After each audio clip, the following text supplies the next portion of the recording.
Hello and welcome to this new video. In this video I want to show you how I built the DIY enclosure for my new dwarf hamster that I adopted in the end of October. I do have to say that I unfortunately did a terrible job with filming the building process, but I'm still trying to show and explain how I did it. So first of all, I got all my supplies online, well, most of it. I will link the shop where I got the melamine coated wood and the glass from, because it's an amazing shop. I can really recommend it if you live in Switzerland or Germany. And here's a picture of how I received it. And this is the finished enclosure. I will start by showing the finished enclosure and explain how I built it, and then I will show you a couple of the building process pictures.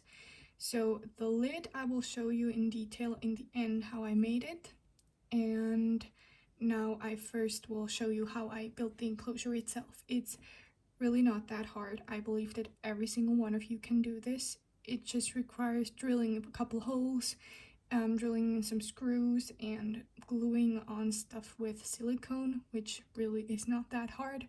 And yeah, you don't need to be a building pro for doing this. So the sides and the base are melamine coated wood. The front is real glass.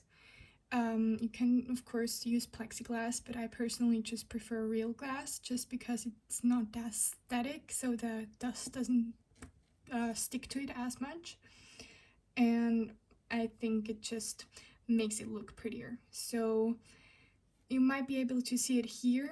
The sides are on top of the bottom, so I screwed it on from the bottom. Well, I had it flipped and then screwed it on like that, so the sides rest on top of the bottom and are not kind of like put on the sides. I hope this makes sense. You might be able to see it later on. And then I just used 5 of these 50 centimeter long legs to hold it up so it doesn't sit on the floor. And then I have aluminum U profiles for the sides, the bottom and the top. They kind of encase like the glass, so I glued those on with aquarium silicone. It's not the prettiest thing. There's still some silicone left over there that I need to cut off. And then I just slid the glass inside. After I had the bottom, the bottom and the sides glued on, I put in the glass. And then I put on this top wooden piece and screwed it on from the sides, as you can see in that clip there. And the exact same thing on the other side. So I have 2 sides with glass, 2 sides with wood. You can of course do 3 sides of wood. This is just the way I wanted to do it because I think it just looks more open and prettier, but do whatever you want to do. And then the lid sits on top. I have it secured with hinges in the back. Not in this clip, but I did it after setting up the enclosure.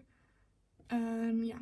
And the insides, the inner corner thingies, are coated with silicone as well, so aquarium silicone, just so if he pees anywhere near that area where the 2 wooden parts come together, the pee could not leak inside because there's silicone to protect it, and that makes disinfecting it also so much easier. And yeah, that is how I built the enclosure. I really hope that you understand what I mean.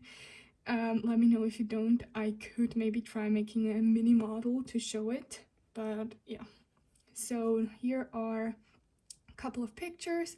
This was the base, still wrapped.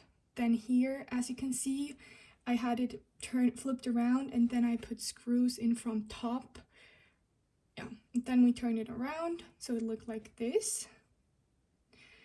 Another picture of that. And then here you can see the silicone is drying with the glass parts, and this is the finished one. And now on to the lid. I filmed this more closely, so maybe you can understand this part a bit better, I hope. So this is beech wood. For this part I used 15 by 15 millimeter wood. Then I had the people at the hardware store cut it to size. So now I just use these corner clamps to build a frame. Because it's so wide, I have a middle part in there as well, so it's just a bit more sturdy. And these corner clamps are amazing. They keep everything in place. I love these. Highly recommend them. Makes it just so much more easy. And yeah, I wouldn't want to do it without. Now I use this small little drill bit to make some holes in there, to connect all the sides with screws. Always drill holes first and don't just put in the screws, because that will make it so much more easy and so much easier, and it will look so much nicer. And this is what it looks like now. Here you can just see the screw, and this is the first frame. And now I'm getting the wire. I'm cutting it to size with pliers. I use these clamps to hold it down, so I cut it to the right size. Made the mistake of not doing this, and I cut it to the wrong size, too small of course, so I had to get a new wire. Don't do that, use clamps and these pliers, and then I just cut it to size. Now that I have cut it to size, you can see it fits perfectly.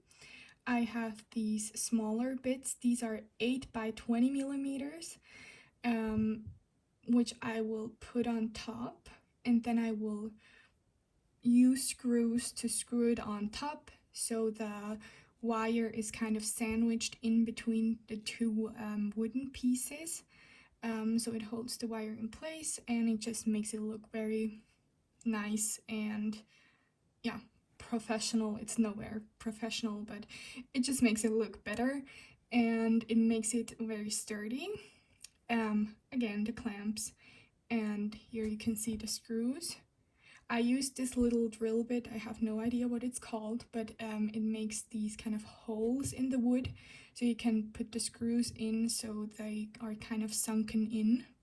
You don't have to do that, it works without. It just makes it look a bit cleaner and nicer with this part, but don't worry if you don't have that. And I do that with all the sides and the middle, so the wire is in place all the way around. And yeah, here you can see it a bit more closely, that the wire is sandwiched in between those little, two pieces. And yeah, I really like these lids. I will be putting, I did put the lid on the enclosure, and then I screwed on some hinges, so I don't have to lift the lid off of the enclosure when I want to access the enclosure. That just makes it so much easier. You don't have to do that. I just like doing that. So I really hope that at least some parts of this video were helpful to you. If you have any questions, please let me know in the comments. I have some more videos coming, hopefully soon. Quite busy, but I hope I can get around to editing those soon. I do have a setting up video. It's not as detailed as Lilia's enclosure, but I still hope you like it. And yeah, I really hope you like this video, and see you next time. Bye!